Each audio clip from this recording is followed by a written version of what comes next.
నిర్మల్ జిల్లాలోని కుబీర్ గ్రామస్తులు ఆందోళన చేపట్టారు.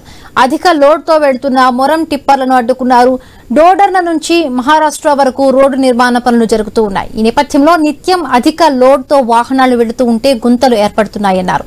అధికారులు వెంటనే స్పందించి అధిక లోడు వాహనాల రాకపోకలను నియంత్రించాలని గ్రామస్తులు డిమాండ్ చేశారు.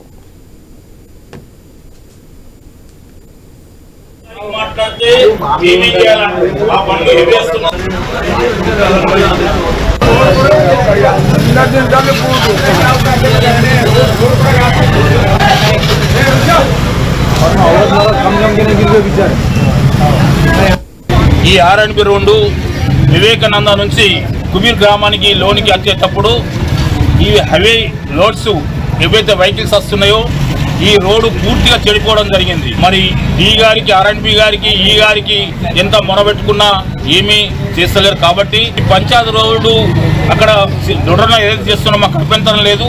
కానీ ఈ హెవీ ఎక్కువ లోడ్ ఉన్న బండ్లు రావడంతో రోడ్ అంతా చెడిపోయింది. ఏడాది క్రితం ఏదైతే కుబీర్ నుండి బెల్గాం రోడ్డు కొత్త రోడ్డు వేయడం జరిగింది. అప్పుడే హెవీ వెహికల్స్ నడవడం వల్ల రోడ్డు మొత్తం గుంతలుగా మారడం జరిగింది. మేము ఇంతకుముందు కాంట్రాక్టర్తో విన్నవించుకున్నాం. కాంట్రాక్టర్ ఏమని చెప్పినంటే రోడ్ అయిపోయిన తర్వాత లాస్ట్ రిపేర్ చేస్తా అన్నాడు. ఆ కాంట్రాక్టర్ కూడా రిపేర్ చేయకపోవడం వల్ల వర్షాకాలం రావడంతో పూర్తిగా మామూలుగా వెళ్ళే వెహికల్స్ కానీ నడవడం వల్ల పూర్తిగా గుంతలమయమైంది. ఆ గుంతల నుండే డొడన్న రోడ్డు కూడా సగం చేయడం జరిగింది.